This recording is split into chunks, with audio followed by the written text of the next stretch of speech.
করেছেন। গতবার এই বালুমহল ইজারা দেওয়ার কারণে ইজারাদাররা অপরিকল্পিতভাবে জোরপূর্বক এবং মোটামুটি সরকারি নিয়মের বাইরে থেকে বালি কাটার কারণে আপনারা ক্ষতিগ্রস্ত। এবার আবার এই বালুমহলটা ইজারা দেওয়ার জন্য জেলা প্রশাসকের পক্ষের থেকে ডাক দিয়েছে। এই ইজারা বাকিগুলো নদীমাতৃক, এটা একটা গ্রামের মধ্যে, আমি যতটুকু জানি যে একটা গ্রামের মধ্যে এইটা বালুমহল হিসাবে সরকারি কোষাগারে হয়তো বা দুষ্ট লোকরা এটা সরকারের খাতায় বালুমহল বানাইছেন।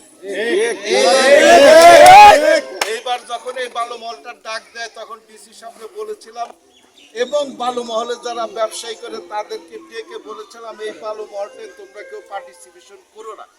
আমার মনে হয় একবার, দুইবার, তিনবার কেউ করে নাই, একটু বুঝবেন আমার কথাই করে নাই। কিন্তু প্রশাসন এমন 2 নম্বর, আর এখন মানিকগঞ্জ জেলা প্রশাসন থেকে শুরু করে প্রত্যেক উপজেলা প্রশাসনটা এমন 2 নম্বর যে 1 লক্ষ টাকার লোভও আমরা সামলাইতে পারি না। আমাদের আহ্বানটাকে অন্যায়ভাবে অবাল্য করে ওনার টেবিলে বসে উইদাউট টেন্ডার ছাড়া কাউকে ঠিকাদার নিয়োগ করছেন। এটা 3বার টেন্ডারের পরে কিন্তু আচ্ছা নিয়োগ করছেন, ভালো কথা।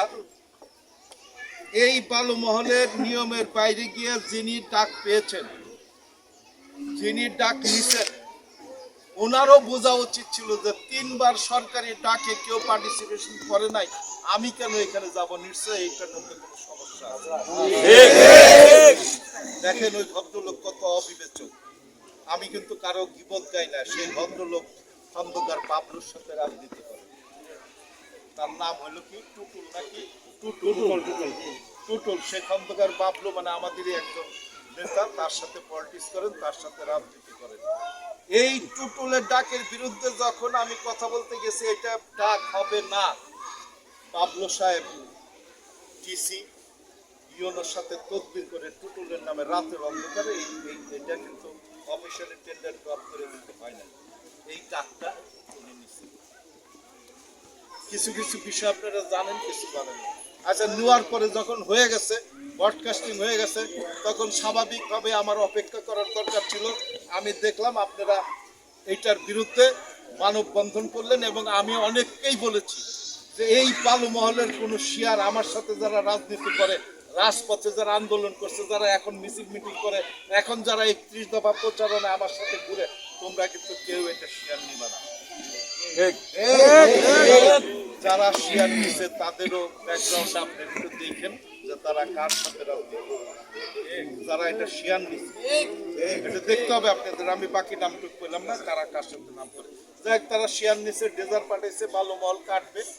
আপনারা আপনাদের অস্তিত্ব ঠিক রাখার জন্য, আপনাদের প্রতিষ্ঠান রক্ষা করার জন্য আপনারা নিয়মতান্ত্রিকভাবে মানববন্ধন করছেন। আপনাদের মানববন্ধন শুরু থেকে শেষ পর্যন্ত আমি কিন্তু প্রত্যক্ষ করেছি বা আমি দেখেছি, সেটা কেমনে মোবাইলের মাধ্যমে।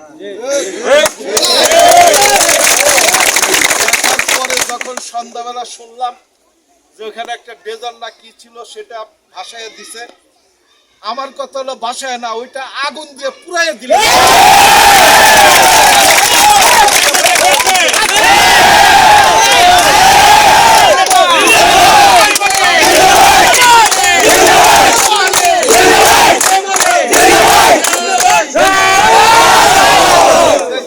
যখন একটা জনগণের স্রোতের বাইরে কোনো শক্তি নাই। আমার নেতা জনাব ভারপ্রাপ্ত চেয়ারম্যান, আজকে বাংলাদেশের মহান বিপ্লবী তারেক রহমান বলেছেন, আপনারা অনেকে জানেন, জনগণের পাশে থাকবেন, জনগণকে পাশে রাখবেন। জনগণ নিজেরা নিয়মতান্ত্রিকভাবে মানববন্ধন করে তাদের দাবি জানাচ্ছে, আপনারা রাস্তার পরে মানববন্ধন করে দাবি জানাচ্ছে। তারপরে কোন সাহসে, কোন অধিকারে এই দুষ্ট চক্র এখানে ডেজার রেখেছে? আমি জানি আপনারা ভাঙেন নাই, ডেজারটা বাধা ছিল, খুলে আমি এটা জানি। তারপরে কারোর সাথে কিন্তু আমার কথা হয়নি। তারপরে যখন শুনলাম থানায় একটা অভিযোগ দিচ্ছে আপনাদের কারো কার নামে আমি তাও জানি না, কারো কারো নামে থানায় 11 জনের নামে একটা অভিযোগ দিচ্ছে আপনারা নাকি ওই ডেজার ভাঙচুর করছেন, ওই ডেজারের নেতাগো মাইরা পিটা হসপিটালে পাঠাইছে। আপনাদের কারোর সাথে কিন্তু আমার কথা, যখন আমার কানে খবরটা আসলো আমি ফোন দিলাম এসপি। এই ঘটনা নিয়ে যদি কোনো মামলা হয় আমি এই জনগণ নিয়ে আপনার অফিস কিন্তু বলছে যে নিয়মতান্ত্রিক ভাবে দেখে যাবে, কোনো মামলা হবে না। আমার মনে হয় কোনো মামলা এটি হয় না, ওটা নিয়মতান্ত্রিক ভাবেই যাবে ওইটা। এখন আমার বক্তব্য, আপনারা নিয়মতান্ত্রিক ভাবে আন্দোলন করবেন। এরপরেও যদি আমার আপনাদের সাথে আমিও সুর মিলিয়ে বলতে চাই, এই সরকার এই বালুমহল ডাক দিয়েছে, খুব বড় কিছু না। দরকার পড়লে ইজারাদারকে তার টাকা ফেরত দিয়ে এই বালুমহলের বাইরে উন্মুক্ত করা হোক। আপনাদের দাবির সাথে আমি বা আমার ভারপ্রাপ্ত চেয়ারম্যান একমত। ঠিক আছে, তারেক রহমানও বলছেন, আমি বললাম তো আপনারা সবাই জানেন, দুস্থ মানুষের পাশে দাঁড়াবেন, তাদেরকে পাশে রাখবেন। আমরা ওনার সেই থিওরি মেনে চলবো। আপনাদের সাথে আমি আছি, আমার সাথে যারা আছে তারা আছে, উপজেলায় যারা আছে তারা আছে, ইউনিয়নের নেতৃবৃন্দরা আপনাদের অবৈধভাবে আপনাদের সম্মতি ছাড়া ডেজার চালাইতে চায়। আপনারা নিয়মতান্ত্রিক ভাবে সবাইকে নিয়ে আন্দোলন করবেন, আমাকে জানাবেন, আমি আপনাদের সাথে সবাইকে আপনারা আমাকে জানাইলেও আমি আপনাদের পাশে থাকবো। আমার সাথে যারা আছে সবাই থাকবে।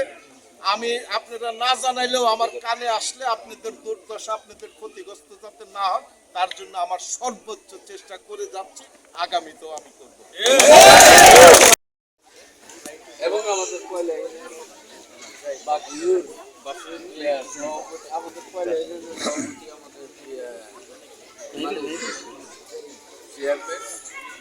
যাইতে এবং এলাকাবাসী সবাইকে আমার শুভেচ্ছা যা হোক, আমাদের এখানে ওনাকে একটু দাওয়াত করছি যে আমাদের দেখাশোনা।